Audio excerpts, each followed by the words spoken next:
વલસાડ મહિલા નાગરિક સહકારી બેંક લિમિટેડ માટે શહેરમાં અનેક ચર્ચાઓ અત્યારે ચાલી રહી છે અને શું પરિસ્થિતિ છે બેંકની એ માટે સીધા વાત કરીશું આપણે બેંકના ચેરમેન ભુવનેશ્વરીબેન દેસાઈ સાથે અને એમડી જશવિકાબેન દેસાઈ સાથે. ભુવનેશ્વરીબેન, જણાવશો કે હાલ બેંકની પરિસ્થિતિ શું છે? બેંકની પરિસ્થિતિ એવી છે બેન કે અમને 35 લાગ્યા પછી બેંક સતત રિકવરી માટે પ્રયત્નશીલ છે અને હમણાં અમે ટોટલ 22 જેટલા જે લોન ધારકો છે જે નથી ભરતા એની બધી કાયદાકીય પ્રક્રિયા પૂરી કરી દીધી છે અને એમાંથી અમે બધાની પિટિશન દાખલ કરી છે અને 5 જણાને 5 બોરોવરની મિલકત અમે જપ્ત કરી દીધી છે અને બાકીની એ પ્રક્રિયા ચાલુ છે અને હજી અમે કોઈને પણ બક્ષવાના નથી. દરેકની મિલકતને અમે જપ્ત કરવાના જ છીએ અને પછી એને ઓક્શન દ્વારા વેચીને બેંકના પૈસા રિકવર કરવાનો પ્રયત્ન કરવાના જ છીએ. બીજો પ્રયત્ન એ છે અમારો કે સતત આ પ્રયત્ન ચાલુ જ રહેશે.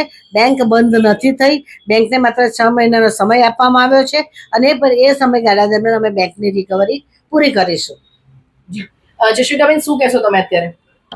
અમે અત્યારે 35 જ્યારથી અમારે ત્યાં લાગુ પડ્યું છે ત્યારથી લોકોની ડિપોઝિટના ફોર્મ, જે ડીઆઈસીજીસી રિઝર્વ બેંકની જ એક શાખા છે ડિપોઝિટ ક્લેમ માટેની, અને તેમાં અમે લગભગ 2100 ફોર્મ ભરી દીધા છે અને તે રકમ જલ્દીમાં જલ્દી પ્રોસેસ થઈને લોકોના ખાતામાં પહોંચી જશે એની ખાતરી આપી શકીએ છીએ.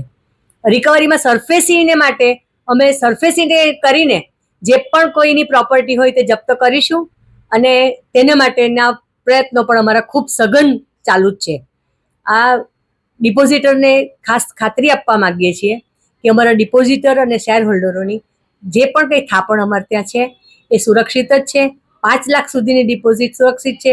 કોઈક 2 કે 3 અમારા બોરોવર એવા છે કે જેને અમારામાં વિશ્વાસ છે અને તેમણે ઇવન 5 લાખ માટેના ફોર્મ પણ નથી ભર્યા અને તે લોકો એવું કહેવા માંગે કે ના, બેંક તો ચાલુ થશે જ, અમારે એવું નથી કરવું. એ માટે અમે એ ડિપોઝિટરનો આભાર પણ માનીએ છીએ.